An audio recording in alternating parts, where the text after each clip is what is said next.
Hello students, welcome to solution of a very beautiful problem from Pathfinder Physics. And problems like these are the reason I like Pathfinder a lot. Actually, in this genre of problem solving books, all the comparable books are a little bit math heavy, right? So they need you to know a lot of calculus, etc. Although it is also true that you cannot go through complete Pathfinder without advanced level of calculus, a bit of advanced level of calculus, etc.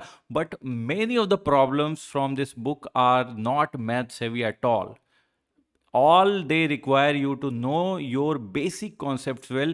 It does not require you to go through very difficult books, various books that you guys keep on talking all about. So all you need to go through is the very simple basic concept, and you'll be able to get through the maximum number of questions. I'm not saying that you'll be getting through all the questions very easily, but you'll be getting through maximum number of questions.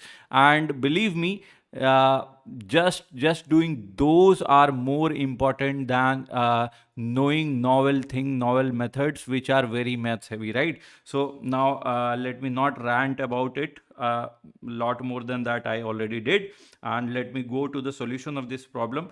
First let's read this question. In this question, this car is moving perpendicularly towards this wall that is shown in here with the speed 30 meter per second. The coefficient of friction is given, right? The acceleration due to gravity is given, and this line that tells the load of the car is concentrated on the front axle is not that actually important. It is telling us that you can treat that all the normal reaction is on the front axle, right? So this means nothing if you are actually treating this car as a particle, right? So it is not very important. But what is really important for this question is this second line, that if the turning process is the fastest one, right? So this if you have not still given this question a try, what I will recommend you to try this question first, and just weigh this line a little more than what you probably would, right? So this is probably the guiding line of this question, right? So if the turning process is the fastest one on this pavement, you have to check the validity of these four statements, right? So actually what it means is you have to determine these four parts, that you have to determine what path it is going to take, what uh, right? So A and B part will be about the path, and C part will be minimum radius of the curvature, and also what will be the initial distance, minimum distance of this car with this wall, such that it will actually turn its direction of motion by 90-degree, right? So you'll have to check these three conditions, three things, right? Which path it will take, what will be the minimum radius of curvature of that path, and what should be the minimum distance of this car with this wall, right? So let's go to the solution. So the situation I have drawn here is in this situation what is happening, that this car initially was moving along this direction with velocity, let's say v is actually 30 meter per second, and finally it is moving along this direction, right? So in between it will be taking paths similar to that, right? So let's say this is a random path taken by this car. In this question what we are given is that the initial and final velocities are fixed, right? But in between speeds is not given. We just have to assume that the speed might change in this question, but what is given, that the process should be fastest, that means the time taken should be slowest. So if we just jump ahead with what we know, that we know the initial momentum and final momentum, so we should be thinking about what is the change in momentum, right? So if I write down the change in momentum vector, so final momentum is this in the direction downwards. So this is my final momentum vector that has a magnitude mv, and if I subtract with the initial momentum vector, so subtraction, it will become a negative of p initial vector in the left direction with the same magnitude. So this vector naturally comes out to be my delta p, or change in momentum vector, right? If you can see here that this angle is going to be 45 because this height and base are equal. So here I can say that in this whole path, the total momentum vector, or the total change in momentum vector, is along this direction, right? So how can I correlate with change in momentum vector with the friction force? Because the friction force must be crucial. How the friction force is acting, in which direction it is acting, how much it is acting, right? So friction is the only force that is acting on this car on the horizontal plane, right? So the net force will also be a friction force.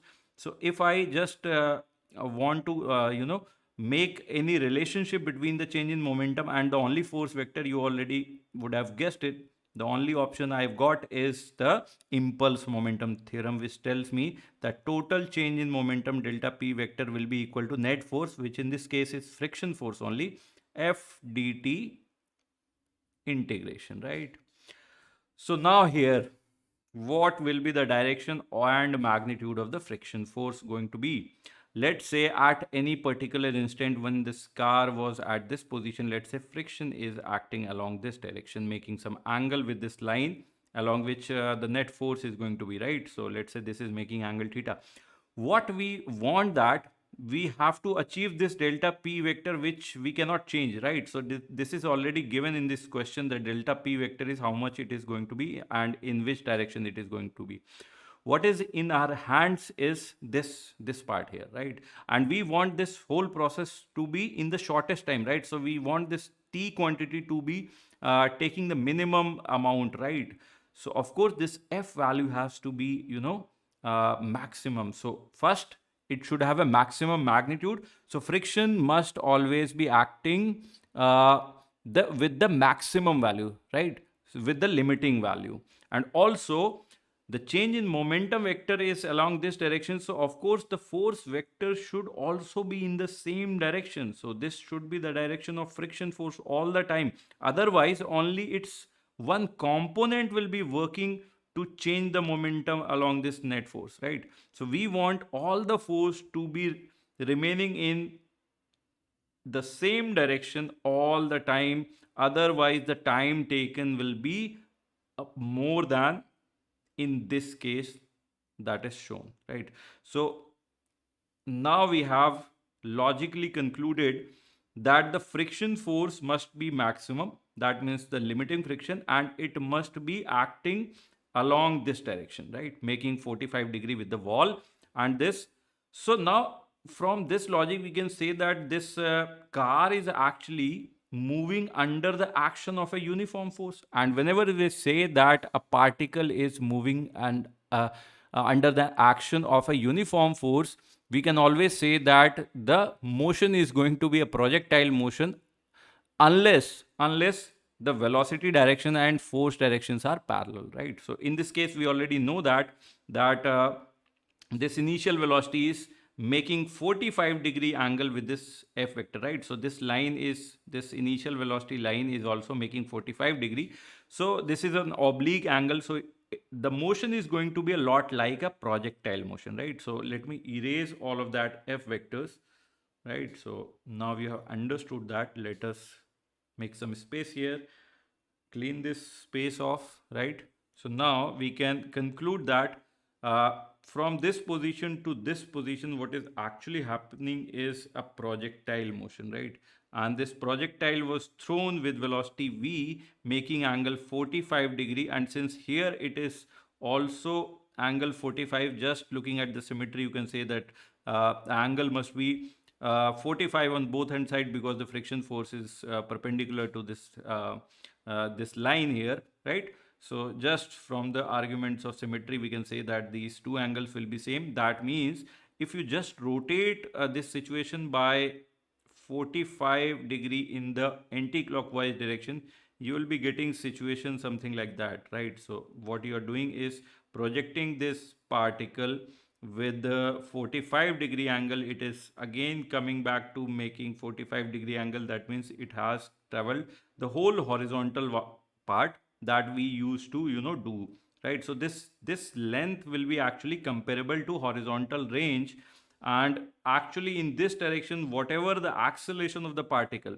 and that acceleration is going to be the friction force divided by mass m, and friction force will be maximum, which will be mu mg, right? So this acceleration will act like an effective gravitational force, or effective acceleration due to gravity, and that in this case is going to be equal to mu g, which is actually 6 meter per second square, right? So just substitute all the values, and this horizontal range part, or comparable horizontal range part, right? All the motion is actually happening in this case in the horizontal plane, but we are actually making analogy with the projectile motion, right? So this horizontal range formula for 45-degree angle, you know that it is going to be v square by g effective. So v is 30, right? So 30 square by g effective, that is coming out to be 6. So 30 by 6 is 5 into 30, that is 150 meters. So this length is going to be 150 meters. So of course this length, if we want to determine this length, this is going to be equal to r cos 45. So 150 into 1 by root 2, that will become 75 root 2, right? And also this path is going to be parabolic path, right? Because we have already said that this is following the exact situation as that of projectile motion. So this is going to be parabolic path, right? So first part is done. The third part was the what should be the minimum distance between this wall and this point here, and that should be equal to 75 root 2. Otherwise, before turning this whole part, before the car could have reached here, if this wall was something in between, the turn would not have been possible, right? So the minimum distance is also, minimum distance part is coming out to be 75 root 2 meter, right? So two parts are given. What we are left with is calculating the minimum radius of curvature, and for that I you already probably know that in case of parabola, the minimum radius of curvature actually happens at the apex. And if you do not know that fact, doing that without the help of maths is also very easy. Let's say a particle is projected making angle u, making angle theta with speed u. After some time, it makes angle alpha with speed v. From here we can compare. This is a case of again I'm telling you, this is case of normal standard projectile motion. From this case, you can say the horizontal velocities are going to remain same. That means v cos alpha will be equal to u cos theta. From here, v equal to u cos theta by cos alpha, right, at this particular instant. So this is the position, general position here. This at this particular instant, the acceleration is always going to be g. So if I want to determine the radius of curvature, what should we do? We should first drop a perpendicular with the velocity vector, because along this direction there will be center of curvature, right? So this angle is alpha, this is 90 minus alpha, this angle will become alpha. So of course, along the center of curvature, the component of the total or net acceleration is going to be centripetal acceleration, which is g cos alpha, and we can write the radius of curvature r will be equal to net velocity square by the centripetal acceleration, right? So let's substitute all of that. U square cos square theta by AC, that is g cos alpha into here again it will become cos square alpha, so it will become total cos cube alpha. Now if you can look here, that this whole part is constant, right? So initial velocity and launch angle is fixed, right?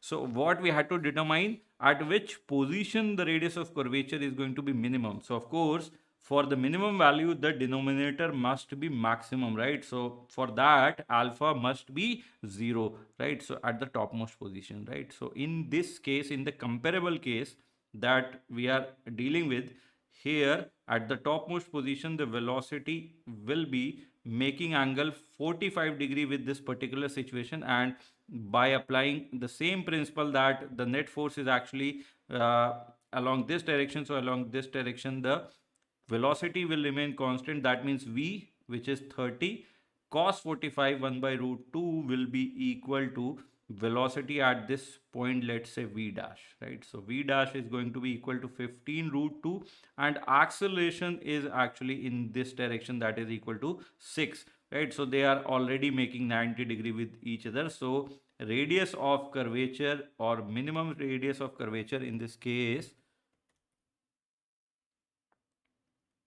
minimum radius of curvature is going to be equal to V dash square by G effective, which comes out to be 15 root 2 square, right? So 15 is 225 into 2 by G effective, that is 6.